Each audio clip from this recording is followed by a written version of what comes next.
Good morning, everyone. I am Chris Rishko, CEO of Great Lakes Bay Michigan Works, and I would like to welcome you to today's panel discussion regarding how the hospitality industry is surviving and thriving during these trying times. This panel discussion is being recorded and made available for those of you who are not able to attend today. Before we begin our discussion, let me introduce our panel members. Amy Grassi is the fourth generation owner of Frankenmuth Bavarian Inn Restaurant. Lindsay Nichols is a human resources manager at the Frankenmuth Bavarian Inn Restaurant. Timothy Tharp is the owner of Checker Grand Trunk Properties and Pub. And Amanda Smith is the executive vice president of the Michigan Restaurant and Lodging Association and executive director of the Michigan Restaurant Lodging Association Educational Foundation. That's a lot to say. Thank you. Thank you very much to our panel guests for joining us today. Supply shortages, rising inflation, higher food and labor costs, plus the roller coaster effect of COVID-19 have hit the hospitality industry especially hard. Across the United States, 90,000 restaurants closed permanently or long-term because of the pandemic. Full-service restaurants have the longest road to recovery. As of April 2022, full-service restaurant staffing levels were nearly 600,000 jobs, or 11% below pre-pandemic readings in February of 2020. Many of those adaptations operators have had to make in the past 2 years, and consumers' responses to those adaptations speak to an altered business landscape when the US finally does come out on the other side of the pandemic. According to a recent survey of small business owners, all of the restaurants surveyed, 72% fear rising costs could compel them to close in the next 6 months. Today, we hope to bring you an informative and spirited discussion that illustrates what local business owners are seeing and what actions are being taken to address the issue. Let's start today's discussion with some questions for Amanda Smith, Executive Vice President of Michigan Restaurant and Lodging Association and Executive Director of the Mrla Education Foundation. Amanda, good morning. Good morning. Thank you for taking a little bit of a look into our industry and some of the craziness that we have going on here. We are on a road to recovery. There's no other way to put it. It's been a very long, however many months we're into now, since March of 2020. It's been a whole different ball game. We're all learning how to operate under different conditions, but quite frankly, there's two major things that are keeping everybody up at night. The rising cost of food. So 15.6% was the wholesale food price jump between May of 2021 and May of 2022. You see things like eggs that are up almost 260%, butter's up 50% year over year. We're seeing fruits, melons, vegetables, everything is significantly changing. And then Michigan is lagging. We have not seen the same workforce recovery numbers. When they put out the numbers between February and May, we saw that the American hospitality industry as a whole gained 270,000 employees. However, in that same time frame here in Michigan, we lost 10,000 hospitality jobs. So it's really hard to go forward when you don't have employees to help provide hospitality. It's not just executing the dishes that becomes the challenge, but making sure that people get an experience when they come in. Michigan, like you said, we are in the peak of tourism season right now, and this labor challenge is certainly limiting how much income our operators are able to make in the time frame. Thank you. It is definitely very, very challenging times. I was at a national level conference, and it actually showed that as a country, Michigan is on the bottom two as far as the workforce coming back in the restaurant industry. So very concerning.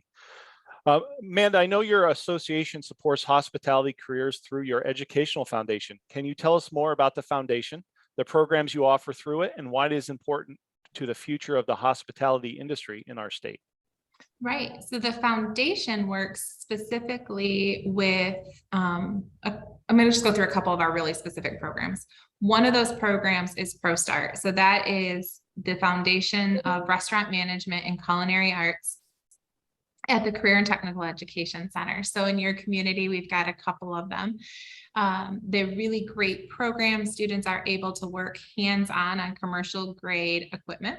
they're able to get right in there. And so that transferability, the students that finish the ProStart program, level 1, level 2, and have 400 work hours, line up directly into the restaurant manager apprenticeship. So it's a great early step if they want to go into apprentice. The other thing, by earning all of those pieces along the line, gives them direct access to college credit. So they're earning either an apprenticeship or a college articulated credit simultaneously. So that program has been around for about 22 years.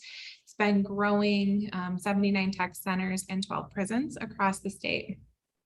The other program that we just got approved through the Michigan Department of Education focuses on the hotel side. So we became the Michigan Restaurant and Lodging Association a few years ago, and this is going to give us a sister program that focuses on lodging and tourism. We're very excited to get schools adopting that and to see the students grow. There are so many opportunities. We also have a program called Restaurant Ready that just teaches work readiness skills. So important to teach people how to be employees. That's something that we've really struggled with. You referenced, how many people haven't returned to work. We need to show people how to be employees, how to be good team members, communicative, responsive, and put them on a path forward. So those are some of our core foundational programs. Thank you. I know that our organization, Great Lakes Bay Michigan Works, worked with your association to roll out the Hospitality Training Institute of Michigan, which offers training and certification for hospitality workers across the state. Can you tell us more about the Institute, why it is important, and how anyone who is interested in learning more can get this information? Sure. So those foundation programs are very much so designed to get you into the pathway, to get you started. The Hospitality Training Institute is showing an individual how to grow forward, how to go and advance their knowledge and wages simultaneously, right? The more you know, the more you can make, the higher earning capacity you can have within the organization. So the Hospitality Training Institute, for anybody that wants to do an apprenticeship study, we can provide the related instructional design. You're earning, learning, and then also taking those classes at the same time. And then we also have our Hospitality Business Management program, and that really focuses on moving out of a line level employee and more into a management role. We're talking about food safety, motivating team members, building schedules, online boarding, diversity and inclusion issues. We're talking about mental health of the employees, ensuring that you have a well-supported team that can grow and flourish. And those programs are offered quite regularly. You can go to the website at htim.com and you'll see the schedule and the training mechanisms. And we're really excited. We're growing our class size every session. Thank you, Amanda. I would like to talk next with Amy Zender-Grassi, 4th generation owner of the Frankenmuth Bavarian Inn restaurant. Amy, good morning. As someone who has been in the restaurant business your entire life, the past couple of years have been unprecedented time for you. Can you tell us about the changes you have seen in the industry and how you have had to adjust in order to stay in business? Good morning. Thanks for having me. Yes, the industry challenges have certainly been significant. I would say that we're still trying to rebound from when the restrictions first began in 2020. We have a lot of guest demand, which is a blessing, and we're grateful for that. We just don't have enough team members to function as we did prior to the pandemic. But I don't think it was just pandemic related. We've had some staffing issues prior to that, but now it's just more acute. So we're trying to be adaptable. We've adjusted hours, we've adjusted offerings. We are super flexible in our hiring and scheduling to help attract the right team members. And we've also been focusing on cross-training our team members so they can be moved around within the building to support our guests. And then, there's also supply chain issues that Amanda talked about, and pricing, and every day is a bit different. And our leadership and our team members, we've just learned to be very adaptable on a daily basis. Thank you. I know that you have employees who have completed training and certification through the Hospitality Training Institute, which Amanda just discussed. Can you tell us how the addition of these resources in Michigan will be instrumental to helping your industry? Yes, I think there's a couple ways. the hospitality industry has so many opportunities, whether you're just starting off looking for a summer job or your first job, a part-time job, or a career. And our industry has been working really hard over the last few years to change the image of our industry and to show how much opportunity there is in career advancement. There's really a lot of great potential there. So having industry specific certifications will help elevate our industry and the perceptions of our industry and really give credibility to the individuals that are pursuing management opportunities. Our team went through I always have to look at it, the Hospitality Business Management Certification Program. We had 2 individuals, and Lindsay's going to talk a little bit about it. But what I really love about that program is that it provides a way for them to grow and end result be promoted. However, it combines a lot of the certifications that are kind of all over that they could get. It combines it into one program. And I think that was super beneficial for us and will be for our industry as well. Great. Amy, thank you very much. Now let's turn to Lindsay Nichols, a human resources manager for the Frankenmuth Bavarian Inn restaurant. Amy, good morning, or Lindsay, good morning. Good morning, Chris. You are one of the Bavarian Inn employees who have pursued training and earned a certification through the Hospitality Training Institute. Can you tell us about your experience with the Institute, how you think it is helping the industry, and what you would tell other restaurant employees about the programs offered by the Institute? Yes, absolutely. So I was able to participate earlier this year in the pilot program, and it really offers a really great opportunity for team members within the hospitality industry to find that pipeline for career growth and finding something that's not just, your everyday after school job or weekend job, that there is that career potential, that growth potential, and giving them the tools, the skill set that's needed, that's very industry specific. There's so many courses out there for leaders, but not necessarily as beneficial for those in the hospitality industry. So everything from your interpersonal skills, your food safety and alcohol certifications, your profit and loss statements, mental health, a little bit of everything, kind of what Amanda had touched base on as well. And so I would really encourage anybody that is looking to elevate their team members into those supervisory and leadership management roles, really to invest in that team member and send them to the course. It really has a significant impact and benefit on the team. Thank you very much, Lindsay. Now let's turn to Timothy Tharp, owner of Grand Checker Trunk Properties and Pub. Timothy, welcome. How are you today? Doing well. Thank you for having me on. You are a longtime restaurant owner in Detroit. Tell us about the challenges you have faced and continue to face, as well as what efforts you have taken to survive the pandemic. Sure. And my title there is a little bit confusing. So I own Grand Trunk Pub and the Checker Bar in the Central Business District of Detroit. And then we have little piggybacks. We have Off-World Arcade above the Checker Bar, and the Whiskey Parlor is above Grand Trunk Pub.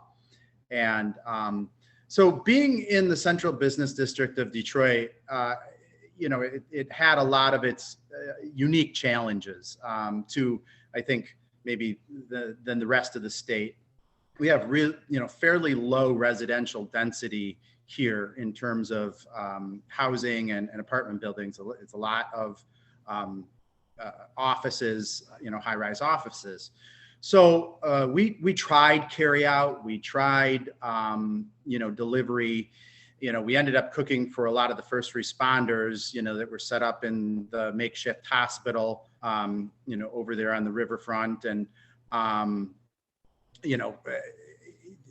after, the first responders' needs kind of started to diminish, we realized that we just didn't have a market down here. So what we did to survive is we pivoted to doing rehabs of the old buildings, because both of the places are in historic buildings that we never would have been able to do during, regular service being open. And it was exciting to do, and we were able to keep some of our people on just with painting and plastering and moving stuff. So, I mean, it was heartening that way, in that, that was the hardest part about being shut down, I think, was, we had 100 employees, and, the day that I sat there with a huge bag of cash and, cashed all their paychecks out for them so they didn't have to go to the bank or wherever. I mean, that was probably the most heartbreaking day that I've experienced in business. I think it was, if like the bank came and padlocked my doors tomorrow, that wouldn't be as heartbreaking. It was the heartbreak was in saying goodbye and good luck to those 100 employees and not knowing, you know, what their future held, what you know, my future held, and you know, because they up until that point had been entwined, and you know, that's going to be a good segue to me talking about how, you know, we invest in our people. You know, all of the programs that the MRLA is you know, is instituting helps us just, you know, standardize and professionalize and legitimize all the things that restaurant owners have been doing since time began. And so it's an exciting path forward, I think, for everyone. Well, thank you very much, Timothy. You answered both of my questions. So Yeah, okay. that was fantastic. I can go on. Is there anything that you could focus on? I know you kind of alluded to it a little bit about how your experience with the Institute, really how you believe this Institute is an asset to the industry as a whole. I know you said it legitimizes it. Could you go into that a little further? Sure.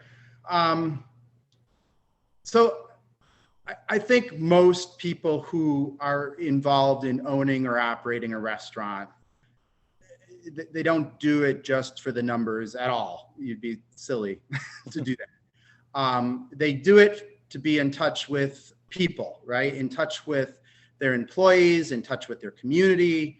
And, you know, that's a big part of the payoff. And so being a part of someone's future, I mean, I've always kind of used the term like onward and upward. Like if someone gets a better job where they're making more money somewhere else, you know, I wish them good luck. You know, I give them a good recommendation and I wish them good luck. They're, you know, I've never tried to, you know, withhold my employees from anything. And I think that's generally true of restaurant operators. But what the, you know, the MRLA programs are able to do is give us a real clear path forward, you know, for us as employers and operators, managers, but also, you know, to the employees that are coming on, where, you know, we can show them like there's a real clear career path here. It's not just, well, you know, hop from the kitchen to the bar, and, you know, maybe from the bar to the management, and, you know, we'll just see where you fit. Now there's actual classes, certification. People get to put, you know, real letters and stackable credentials behind their names, just like a CPA does. And they get to take them with them when they go to other states or other businesses. And like, that's kind of a dream come true for me, where, you know, I can say to someone like, you're not just washing dishes right now. You have a way forward. I wash dishes, you know, my entire high school career, you know, and then I bar backed when I was, you know, in college and stuff like that.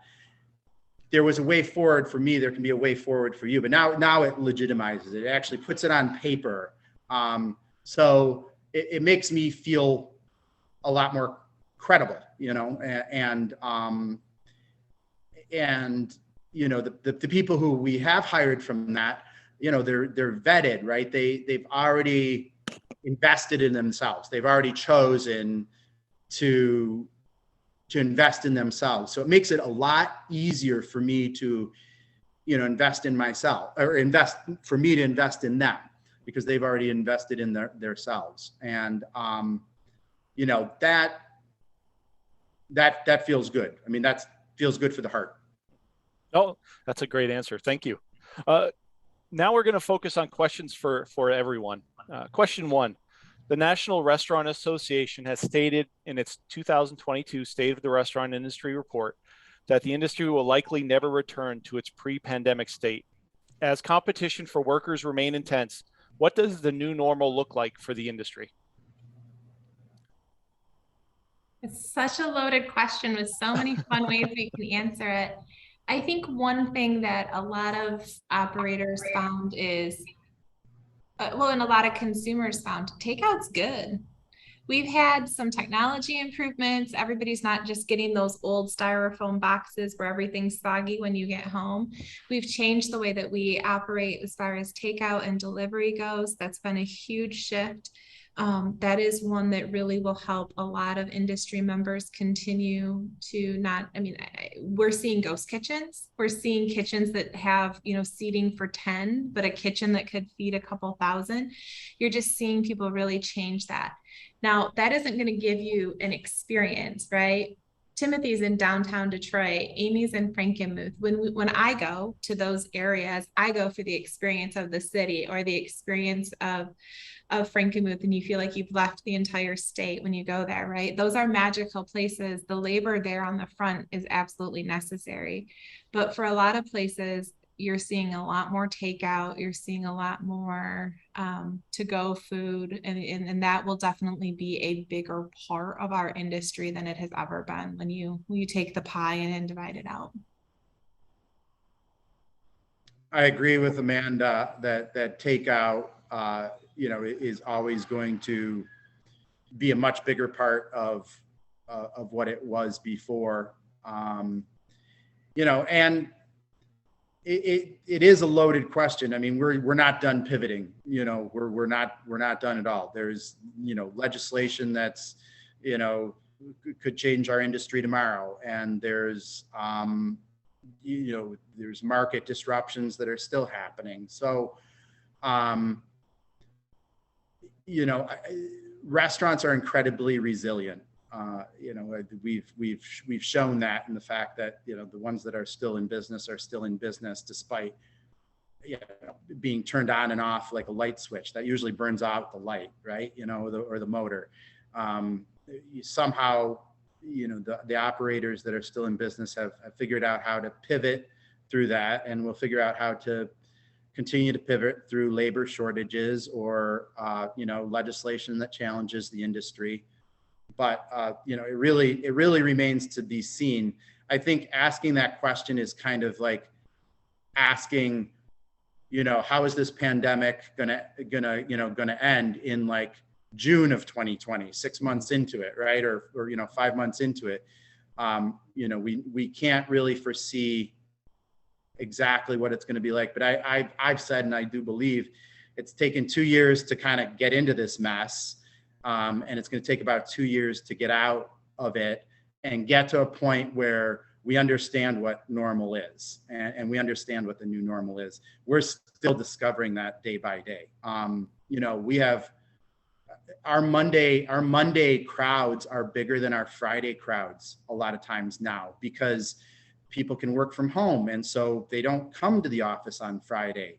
But they do go on Monday. And when they go on Monday, they want to treat themselves. And guess what? They're actually having a drink at lunch now, which, before the pandemic was pretty much done with, having a drink at lunch. So everything's kind of on its ear right now. And we're still making it up as we go along. Amy, Lindsay, would you like to add from the Bavarian Inn perspective? Absolutely. I think to kind of add to what Timothy was saying as far as the resiliency within the hospitality industry, that new normal on an internal perspective, you try to always find the opportunities and different obstacles. And so over the last few years, more than ever, we have seen a lot of collaboration, teamwork, outside of the box thinking, just finding new ways of doing our day-to-day tasks and providing service for our guests in the best way possible. And sometimes it's not how we used to do everything. And that is almost every day that it's not what it used to be. And finding that, yeah, we can make it happen. We're going to find a way to make that service available with the limited resources and staff that we have available at our hands. A lot of new legislation as it comes to liquor as well. There was a couple notes I just saw come through the chat, right? These social zones, when you talk about our communities, when we could finally start coming together, we could do so outdoors in these social zones. It's really made those community events or those the local parades. It's just really given that feeling of local a whole new perspective, I think, which is good, right? We're regenerating, reviving some of our small communities. We've also seen the change in liquor laws. There were 3 specific changes. One, self-serving taps just got signed last week. And then back in June, we had the addition of 17-year-old servers. So we've opened up another layer of workers that can possibly work in a food service establishment that sells alcohol. Can't be a bar with food. You have to be food with alcohol. That's the fine line of that liquor law. And then the swim up bars. Those are all new creative ways that we are generating revenue in business inside of our commercial operations that just keep, Timothy said it, we keep redefining, we keep re-expanding, we keep finding ways to improve what we're doing. I think that spirit of entrepreneurship will never go away. It's just going to be tested a little bit more as we continue to find our way forward. Outstanding. The level of flexibility and innovation over the last 2 years has just been probably unseen in our history for at least 1 to 2 generations. Another enormous obstacle for the restaurant industry are rising food costs, decreased customer traffic, and supply chain issues. How are you addressing this issue and adjusting your business model?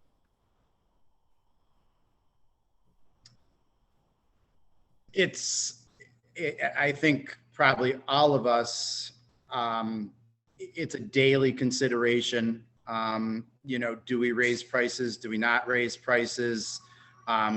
If a supply chain issue is cutting off a product, how do we get it off of our menu when you just printed 100 menus?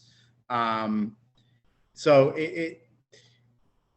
the thing about rising food costs is that at some point it's going to be scary for someone to pay that much for a hamburger when they walk in. And so I think a lot of operators are compromising by trying to whittle their margins down to next to nothing. Breaking even at this point is a win. That's the way I'm looking at it, to be honest. Breaking even is a win. Because a restaurant margin, we're talking 3 to 7% anyway. So it's razor thin margin. But can we get by on even less so that we don't scare customers away with prices? That's some of my daily considerations. Amy, I saw you came off of mute. I would agree with Timothy. We have had to raise prices. We serve a lot of chicken here, and our chicken price went up 40% from December. So we didn't have a choice. We've had to raise prices, but we don't want to. None of us want to raise prices. We have to, just to balance a little bit of the increasing wages, which I want to increase wages. We always want to do that. And so it is a balancing act. But what we have to make sure is that we're providing that experience for our guests and making sure that that level of service is even more elevated because they are paying more. We have to make sure that the service that we're providing is just as high or higher than it was before. And so that's our challenge. I just saw a question that came through the chat. How do you anticipate the minimum wage legislation that they just came through impacting your industry? The one that just came through this week? Mm-hmm. Well, I did sleep last night, but that's because I know the Mrla is fighting for our industry. To be honest, it is so overwhelming, those two things, that I don't know. I'm not even thinking about it today because I know I've got a couple days that we're working on it and trying to work with whoever we're working with. Amanda, you know more about the inner workings, but as it stands now, I can't even see how it would work and how we would implement it within 18 days. So I am saying lots of prayers that we find a resolution to that.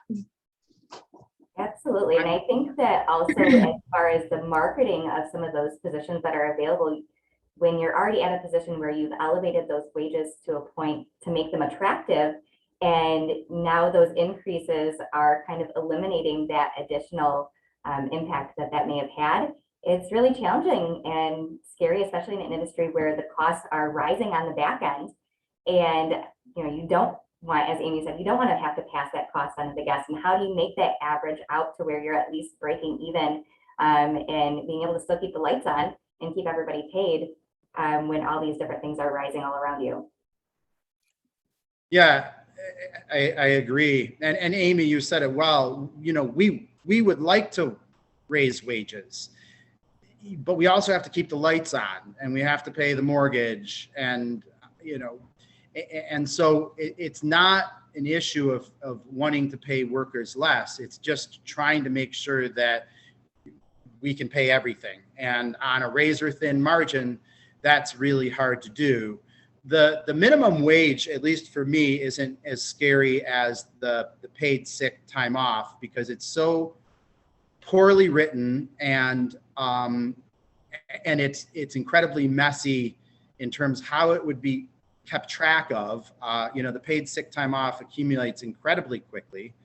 And we already have, one of the things that we've noticed in our hires is that people don't want to work 5 days a week right now. And one of the ways that we've been flexible is we'll hire people if they only want to work 2 days a week. Normally that was a no-go. Like your availability is only 2 days a week. Well, we can't do it. We can't hire you. We need at least 3 or 4 days a week. But a lot of people want to work, just part-time.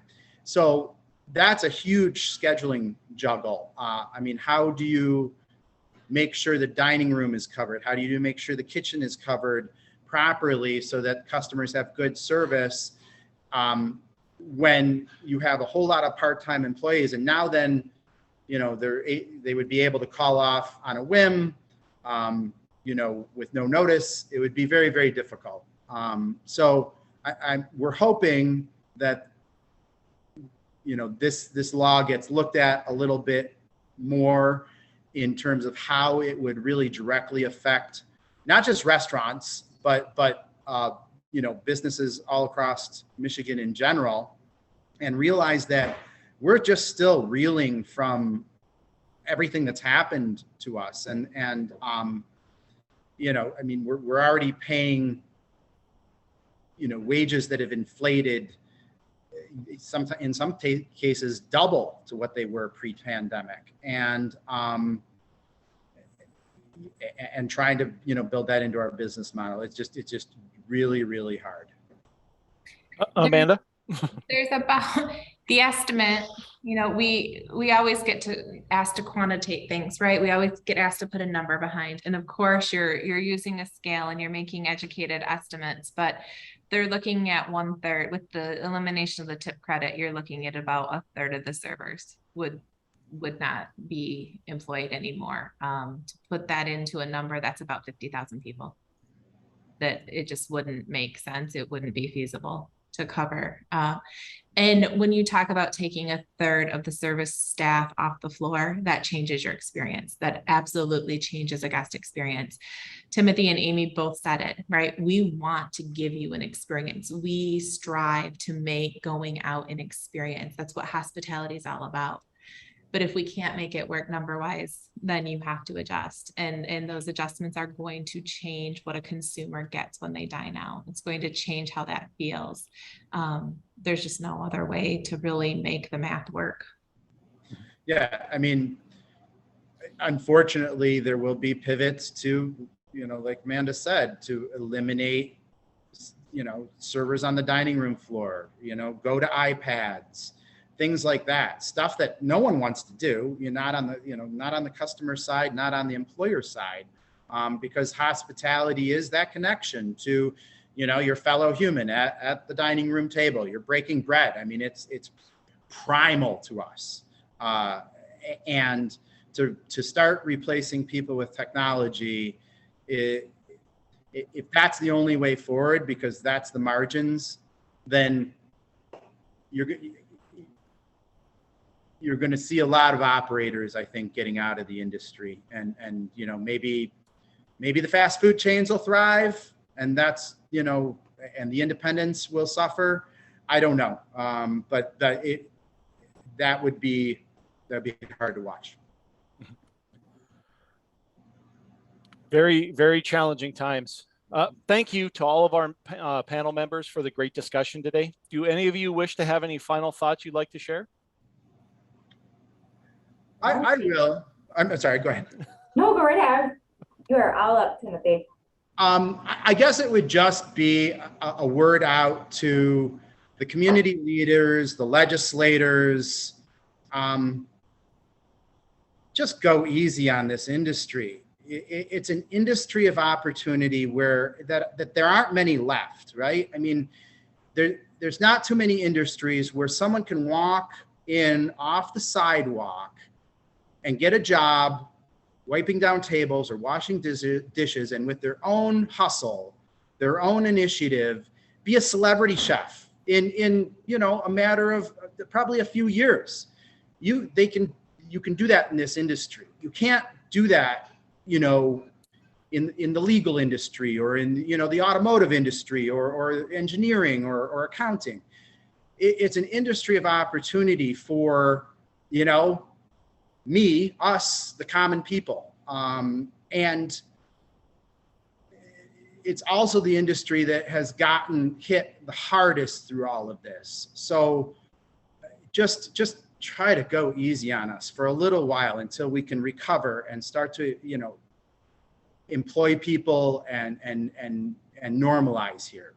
Because that's why we're in the industry, is to be part of our community and take care of both customers and employees. Like, that's at the heart of it. And you guys are making it really hard to do right now. So I think for the people that were inspired by what Timothy was just saying, like, this is an industry of opportunity. Not only is it an industry of opportunity, but one where you have employers, and both Timothy and Amy, that are willing to invest in you and help you grow and help you develop. And we've formalize that process with some credentials, some letters that we can add behind your name. We can show you how to take that entry-level position and bring it out at 6 figures. That is very possible within this industry. Does it require a lot of hustle? Absolutely, but most good things do. Most good things do require some hustle and some grit to come to fruition. But the employers are willing and ready to invest in you and help you grow. Okay, I would like to thank our panel members for their time and sharing their personal stories, knowledge, and thoughts with us today. I found this to be very informative personally. I will be adding this to my workforce updates that I present across my region. And engaging the discussion, I hope everyone else did well. So have a great day, and thank you all. Thank you, Chris. I appreciate it very much. Thank you. Take care.